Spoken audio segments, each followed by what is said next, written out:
How do the different ways in which we know food reflect our understanding of food quality? What's the relationship between food quality and planetary health? We explore these questions and more in this webinar series by Food EDU, an open access educational platform facilitating the translation and application of cutting-edge research in food, agriculture, health, and nutrition for learners across the globe. Food EDU is facilitated by the American Heart Association and the Alliance of Bioversity and CIAT as co-secretariats of the Periodic Table of Food Initiative. I'm Kevin Cody, the Senior Program Manager for Food EDU. In this excerpt from our live webinar that took place in November 2023, we asked our panel of experts to prepare a 5-minute lightning talk and in one slide to respond to this question: what does food quality mean to you? These experts each bring unique perspectives on the topic of food quality. They show how we can understand food quality through different lenses, from the micro level focused on nutrients and biomolecules, to macro levels that consider planetary boundaries and dietary guidelines. We hope you enjoy these short presentations and that they prompt you to reflect on your understanding of the relationships between food quality and planetary health. Dr. Fabrice de Klerk, the Science Director at EAT and Principal Scientist, the Alliance of Bioversity and CIAT. Thanks, Kevin. Hello, everyone. It's been great to share chats with you online. I love the long list of foods that have been displayed and the fantastic debate on what are we calling things. If I had to describe food quality in one word, to me, that word would be diversity. And Mary, I think diverse ways of knowing is a big piece of that. I'm hoping this image begins to get us to reflect a bit on what that diversity is. I'm biased as a biodiversity scientist, and I've been hugely lucky to enjoy a career which is also my hobby, understanding the origins, functions, uses, and stories of biodiversity, and particularly food diversity, which I think is a great place to start talking about diversity. So stopping to take a moment to reflect on the diversity of life, and with that, the diversity that's on our plates. How did it get there? Why is a spicy food spicy? Why are beans and lentils so chock full of proteins? Or what was Italian food like before Columbus arrived to the Americas? The foods on our plates is like opening a book on what it means to be human, and it's just waiting to be read. Food diversity, maybe more than any topic, I think captures the intersection of science, culture, history, more than any other element. We are what we eat is more than something that relates to our health, but it really extends to our identity, who we are as society, who we engage with, who we interact with. And the images, I think, on this slide, I think attest to that. And these are photos that Greg Segal took as part of a wonderful book called Daily Bread that is featuring the foods that kids around the world are eating. But this is also emphasized that the choices that we make 3 times a day, when we're lucky, have a huge impact on our identity, have a huge impact on our individual health, and as we now understand it, have a tremendous impact on planetary health.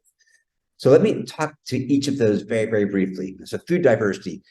I find today that we're overly obsessed with one food, the hamburger. It's all around us. It's all that we can talk about. American presidents rally parties around next. They're going to take our hamburgers. It defines affluence for emerging economies. Wealth is defined by availability and accessibility to the hamburger, if you will. It's been used to make arguments on justice. The malnourished have the right to eat meat. But we're silent on what I think is the biggest driver of low food quality, and that's the underconsumption of the diversity of whole grains, fruits, nuts, vegetables, seeds, fishes. And the underconsumption of those foods is the biggest driver of poor dietary health globally. The dietary quality for me is diversity. The notion of eating your colors remains to me one of the simplest instructions to healthy eating and diet quality. And I still remain fascinated by Michael Pollan's capacity to very eloquently remind us that this isn't very complicated. It's about eating real foods, not too much, and mostly plants. From a scientific point of view on nutrition, diet quality is ensuring that you're consuming the right proportions across major food groups. And it's not in conflict with cultural diversity, which really is a celebration of how we put those foods together, and including the tremendous diversity of foods within each one of those food groups. Diversity in this case really is quite literally the spice of life. Consuming diversity or creating demand for diversity of quality foods helps us to diversify fields, farms, and agricultural landscapes. It preserves the culture of how we produce those foods. These landscapes become oversimplified over time in many parts of the world. We're investing so heavily in breeding crops that they can be adapted to a variety of contexts and climates. But I think we've forgotten that crop diversity and food diversity is representative of crops that are well adapted to context, and maybe we're not leveraging that tool nearly enough. It's a lesson that we've missed when you observe nature or diversity in nature.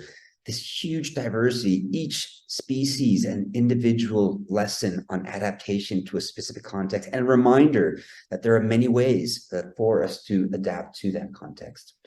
Leads me to my last comment on diversity of food and food quality, the diversity of interactions, which I think we don't talk nearly enough. As ecologists, we love to study interactions, and we emphasize synergies more than trade-offs. Trade-offs are what drives evolution, and evolution is the search for synergy.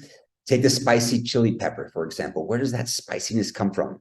It comes from evolutionary history, that the battle between the pepper, a fungus, and a weevil. The spice is the pepper's response to attack from that weevil and fungus. So is a plant pest really a pest, or is it a means by which we innovate and get that spice? The proteins of beans and pulses and legumes come from the interactions between legumes and bacterial infections in their roots. Or even more simply, the recognition that most of the fruits and nuts whose consumption we should be increasing are completely dependent on a diversity of pollinators who reside within agricultural landscapes. And now I think a growing recognition that both soil and gut microbiome interactions are taking this understanding many steps further, to emphasizing the common points between both. Treating our microbiomes well requires a diversity of inputs and requires reducing the biocides, the pesticides we use. So transition to a probiotic with diversity. So discovering, marveling, celebrating this diversity is very much the spice of life, defining both quality of food, but also quality of life. I want to conclude with a reflection on these photos, these tremendous photos by Greg Segal, and the mixed emotions that they evoke. The colors, the diversity, the cultures are a celebration of this diversity, of the opportunity to get to know each other better, ideally around a quality meal. And as we examine each of the photos, the foods that we share remind us of our shared humanity. The foods that we don't recognize, I hope, awaken our curiosity. What is that food? What does it taste like? Where did it come from? How is it prepared? The children remind us of our ambitions of a higher quality future for everyone, everywhere. They remind us that healthy diets are the key means of reducing environmental impacts while improving human health. Yet they also communicate, I think, a growing challenge and a warning. The growing consumption of low-quality foods, which are omnipresent on most of these images, with the exception of a couple, notably the highly processed or low diversity images surrounding many of these kids, remind us that we're off track, and they rise the risk of poor dietary health, increasing inequalities and catastrophic planetary futures. So food and food quality, however, is an invitation for us to collaborate around our shared table, so to speak, so that food becomes the fix to the challenges that we're confronted with. Dr. Anna Larty, Professor of Nutrition, University of Ghana. Okay, thank you very much for this opportunity. I'd like to answer this question by giving an example of a food I know. I will start by going through the qualities of this food. Please, can you put the slide in slideshow mode? As I proceed, I will ask the audience, if you think you know the food I'm talking about, put it in the chat box. Now, this food I'm talking about is complete nutrition. It's nutrient-rich, inherently diverse, and is safe to eat, and quality is always assured. This food is healthy. It lowers the risk of disease. It's safest food ever, and it addresses all forms of malnutrition for the target population. It is convenient. It is ready to eat, requires no labeling, requires no packaging. It is resilient. It has a short value chain from processing to consumption. Can you guess? Now, this food is environmentally sustainable. It has 0 greenhouse gas emissions. It conserves water, 0 waste, and biodegradable. It is equitable, it has equitable access to all, so it's socially sustainable, gender sensitive, and culturally acceptable. It is economically sustainable. It is cost effective, accessible, and reduces healthcare costs. Can you guess the food I'm talking about? Great. I see a lot of people mentioning it. That is human breast milk. Well, please do not understand me. Human breast milk for infants. I'm only using this food as an example of quality food because we can learn a lot about this food. Today, the world is frantically looking for a healthy diet because our food systems are delivering poor quality diets which are neither healthy nor sustainable. The reason we know so much and are still discovering so much about human breast milk is because researchers are still working on knowing the components that make this food so healthy for babies. Food is not just food, and indeed, food is much more than food. There is so much knowledge we can gain from knowing about our indigenous food crops. This will require that we research into what food contains beyond just the nutrients like protein, fat, carbohydrates, vitamins, and minerals. I'm glad that the periodic table for food is going into the dark matter of food. I call it the hidden treasures of food that we do not know much about. Neither do we know how to measure these hidden treasures. So long as we reduce food to just filling our stomach, knowledge about the healthiness of food will elude us. Our food should nourish us, and this means supplying all the ingredients we needed for growth, health, and meaningfully quality life. So, if we knew all the hidden treasures of our food by studying our indigenous crops, which sadly are disappearing in many cultures, I think we'll be able to design and define healthy diets that we are all desperately seeking after. Next, we have Dr. Bruce German, Professor of Food Science and Technology at the University of California, Davis. Over to you. Thanks very much, Kevin. I'm delighted to be here. And because I am a researcher educator, my answer to this question of what is food quality to me is what is food quality going to be when we recruit the next generation of young people to pursue improving food quality for everyone. So this is basically a map of the entire food system. How is food composition defined? It starts with the basic agricultural materials that we grow and harvest. The tools that are becoming available allow young people to compare the genomics, the basic genetic traits of all organisms that we grow and harvest. And now, for the first time, to begin to look at all of the implications of those traits to the composition of foods. In the past, we have been driven to a race to the bottom. How do we make food and the organisms that we harvest higher yield? We pursued quantity agriculture to the exclusion of all else. With the knowledge of what food really is, we can enable the next generation of young farmers to pursue a race to the top. Food quality in all aspects, to make food more nutritious, make the soils more stable, make the water more safe. We can genuinely imagine agriculture contributing to improving the quality of health and the planet we live on. Second, processing. Throughout millennia of human history, we have used chemistry, physics, biology to modify the organisms that we harvest into the foods we eat.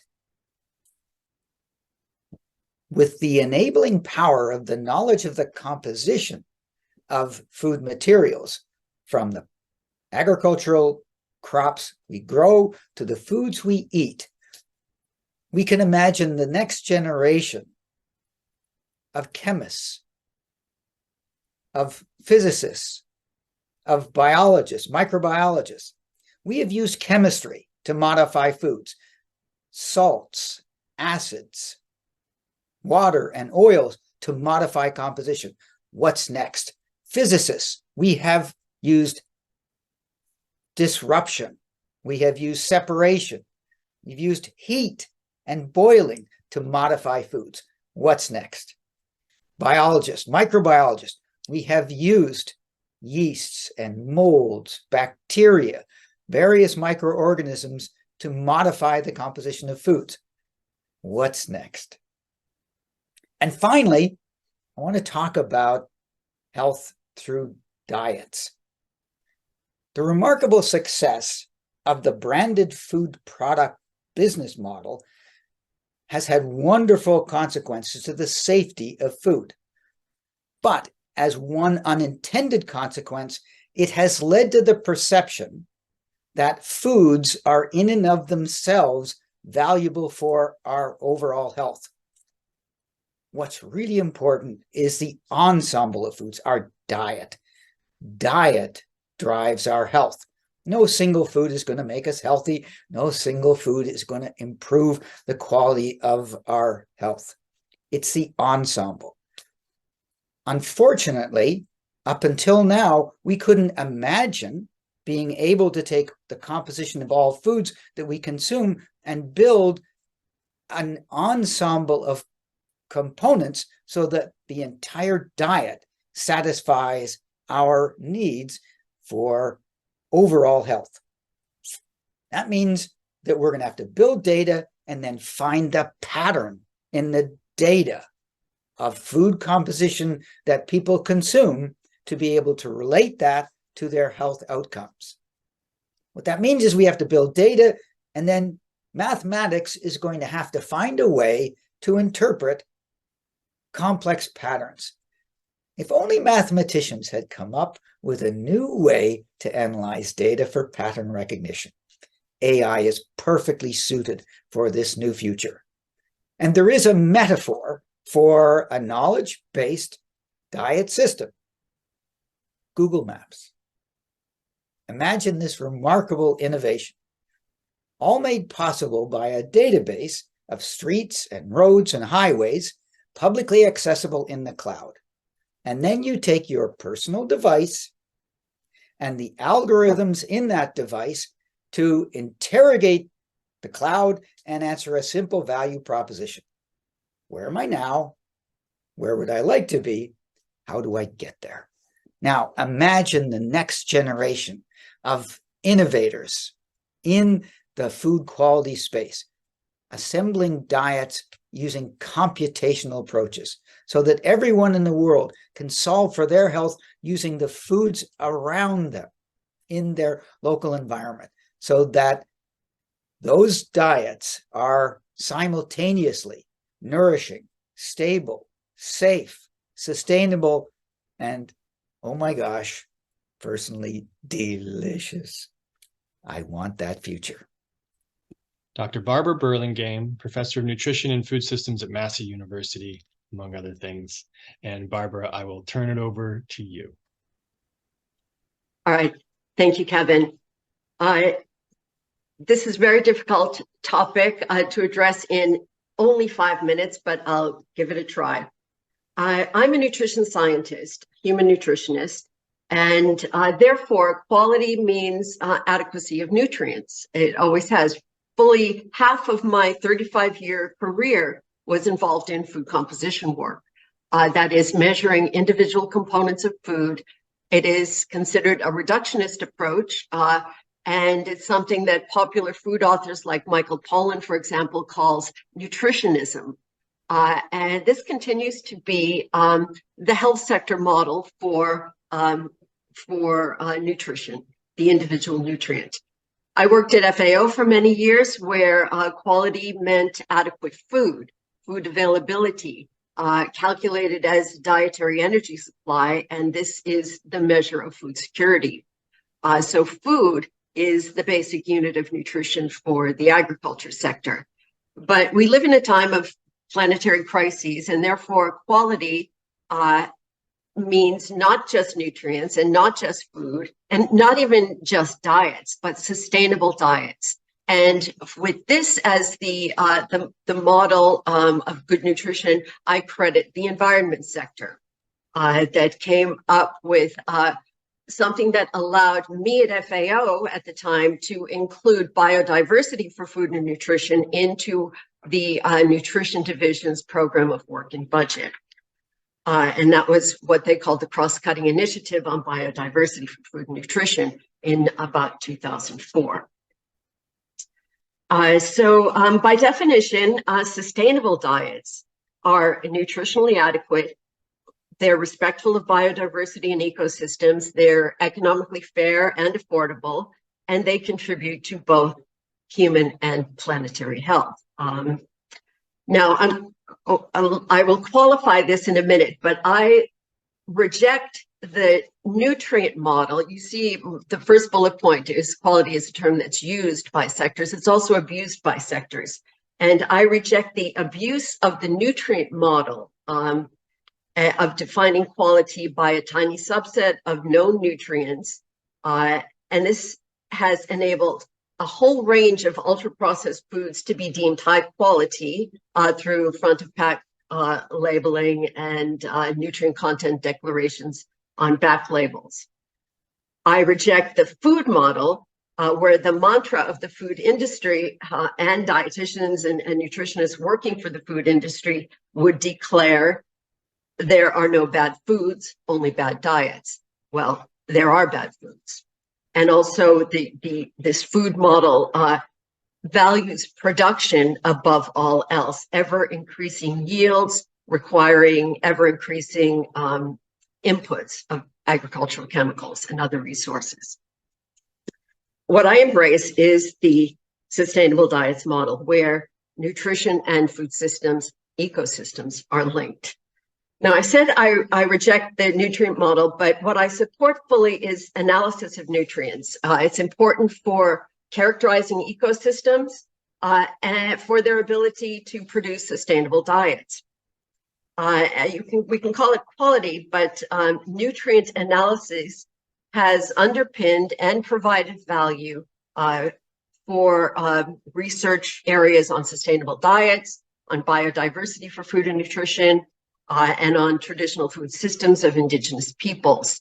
There are many examples in the scientific literature and in policy where food composition of neglected and underutilized species, local cultivars, local varieties and breeds of animals has revitalized interest in supporting biodiversity conservation through sustainable use, and also for providing sustainable food-based solutions to micronutrient malnutrition problems, for example, where in past decades, the intervention would have been supplementation, fortification, or ready-to-use therapeutic formulations.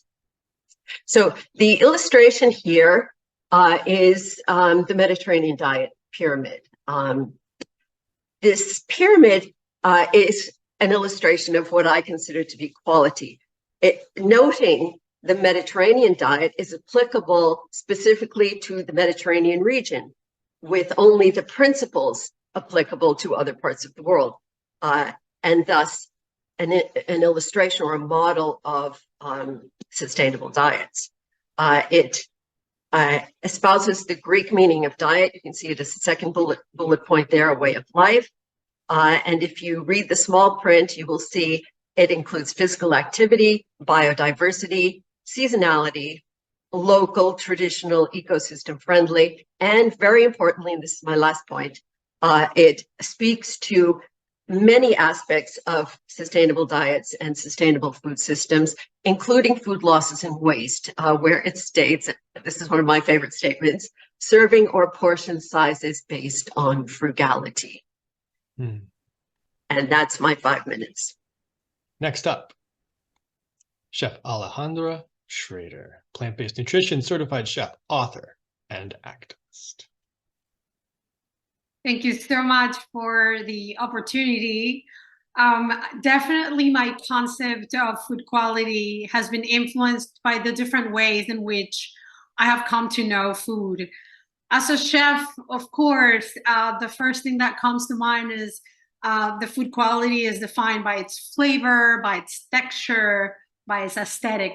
Food has to be delicious, it has to look good, it has to be colorful. Coming from a third world country and growing up with minimum resources, that way of knowing food has also affected my way of interpreting food quality, because it has to be nutrient dense. And the food quality is also determined by the diversity of nutrients. As a steward of the planet, I needed to see the impact that food has on the environment and its biological diversity traits and the contributions to soil health. When food contributes to over 1/3 of all greenhouse gas generations by humans, it's so important to link the quality of food to its environmental implications. Coming from where I come from and knowing what it's like to be food insecure and to have malnutrition, accessibility and affordability is so important for me in the concept of food quality. And also the cultural traditions that it carries, including indigenous knowledge, as well as the memories it evokes. It's hard for me not to see food quality from a very comprehensive perspective. And I'm really grateful to the science community for trying to assess that correlation. The graph that you see on my slide by the Proceedings of the National Academy of Sciences look at that, at what are the foods that have low environmental implications as well as health impacts. And it was this graph, when I first saw it back in 2019, that really propelled my interest in foods that are good for human health and that of the planet. It's really such a privilege to be on the side of food that advocates also for the livelihoods of people, for the health and the benefits of those that don't have those to advocate for. So in that sense, I think food quality needs to be looked at from a wider perspective, and I appeal to anyone in the science community to put humans in the center of your research, because we can't do anything with all of that data if we don't find ways to translate it to those that don't have access to the knowledge or ways to apply it. And that's my 5 minutes. Lastly, Dr. Natalia Vasquez Manjarres, medical science researcher from the National Institute of Medical Science and Nutrition at Salvador Zubiran in Mexico. Hi, everybody. First, I would like to share with you a bit of my background so I can better explain myself what is it that I understand as food quality. I'm a dietitian by training. I then did a master's in science studying the functional effects of foods originating from Mexico, such as nopal, on the lipid profile of subjects with dyslipidemia. Then I continued my graduate studies and postdoc on nutritional metabolomics, looking into biomarkers of food intake. Today, I coordinate the metabolomics unit in the Department of Nutrition Physiology at the National Institute of Medical Sciences and Nutrition in Mexico City. From all that story that I have told you, I have learned from the trenches with patients to sitting on the mass spec analyzing both food and human samples is that food quality is a multifaceted concept. Food quality is not just about the nutritional value. It's not just about the vitamins, minerals, macronutrients that us dietitians and nutritionists like to balance in order for people to get adequate intakes. It is also about the appealing side of those foods. It's about their taste, their texture, the color, that most of the times this leads our food choices in terms of what is it that we are consuming. Together, the nutritional aspect and the food appealing guide our decisions in our diets. It is the knowledge and the food quality where we mostly base our choices. Sadly, very often, the information that we use to make these choices is misguided. In my role as a dietitian, I have encountered several patients whose knowledge of the foods they eat sends them on the wrong path, which usually means high levels of sodium intake leading to hypertension in the long term, or to trendy diets that achieve weight loss by losing muscle mass. The cherry on top of that is that every day people are being pushed to integrate more complicated concepts into what should be in their daily intake. Concepts like bioactivity of food compounds, or which are the most sustainable foods that we should include into our dietary patterns. That has made evident to me that we need to work in a transdisciplinary way in order to have a better and stronger definition on what is it that food quality actually means. Foods are influenced by environmental factors, such as climate, soil, water, and air conditions. For instance, the same variety of apples grown in different regions can have varying flavors and nutritional profiles due to differences in soil and climate. We need to understand the environmental influences on food quality to optimize those agricultural techniques in a way that it benefits both human health without disregarding the impact on our environment. This is where the importance of profiling our foods comes in. By applying foodomics to understand the composition of our foods, interrogating that information under different perspectives, we will be able to provide true information that permeates to all, from farmers to mothers to dietitians and scientists like me, upon which we can build a better and more comprehensive concept, enabling choices based on what is best for the planetary and for human health. Thank you very much.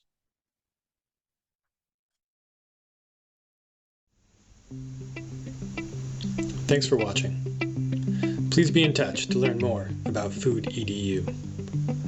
Introductory modules for our first course track, Foodomics and Society, will be available in April 2024. Stay tuned.